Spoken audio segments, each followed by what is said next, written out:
आप सभी का स्वागत है। साथियों, आज हम बात कर रहे हैं कि 68,500 और 12,460 भर्तियों की, जिसकी सुनवाई 13 अप्रैल को हुई। सुनवाई तय समय पर शुरू हुई और केस टेकअप भी हुआ, लेकिन टेकअप होने के साथ ही जो 68,500 भर्तियों का जो केस था 13 अप्रैल का ही लगा हुआ था। 13 अप्रैल को वो टेकअप हुआ और उस पर सुनवाई शुरू हुई।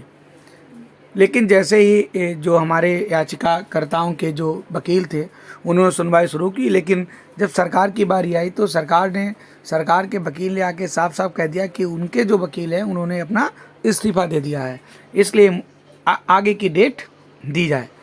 तो ये बड़ा खेदजनक रहा सुनवाई। इसमें अच्छा ये रहा कि केस टेकअप हुआ। इससे पहले तो केस टेकअप ही नहीं हो पा रहा था।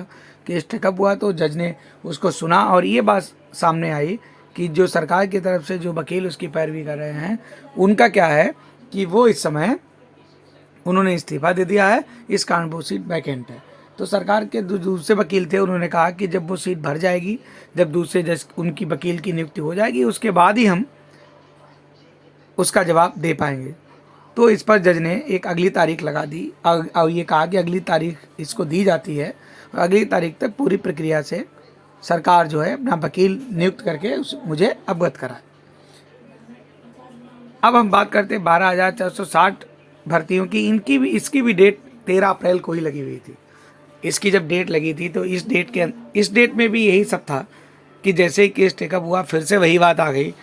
उसने वकील ने कहा कि जो है सरकार की तरफ से जो वकील इनको देख रहे थे उन्होंने इस्तीफ़ा दे दिया, अर्थात जब तक दूसरे एजीएम की नियुक्ति नहीं हो जाती तब तक ये केस भर्ती थी। ये भी केस टेकअप हुआ और इसमें भी सबसे बड़ी बात यही निकल के आई कि वकील ने यही कहा कि जब तक सरकार अपने नए वकील की नियुक्ति नहीं कर देती तब तक इस एक केस की सुनवाई नहीं हो सकती। तो कोर्ट ने फिर उसे डिनाई नहीं किया और कहा कि ठीक है, फिर आप ऐसा करिए कि अगली डेट जब लगे तब तक आपका वकील नियुक्त हो जाना चाहिए और आप हमारे पास वकील यहाँ पर बहस के लिए उपस्थित होना चाहिए। हम इस केस को ज़्यादा नहीं खींच सकते क्योंकि बहुत समय हो गया है। बहुत एक तो टेकअप नहीं हो पा रहा, टेकअप हो पा रहा है तो सुनवाई नहीं हो पा रही।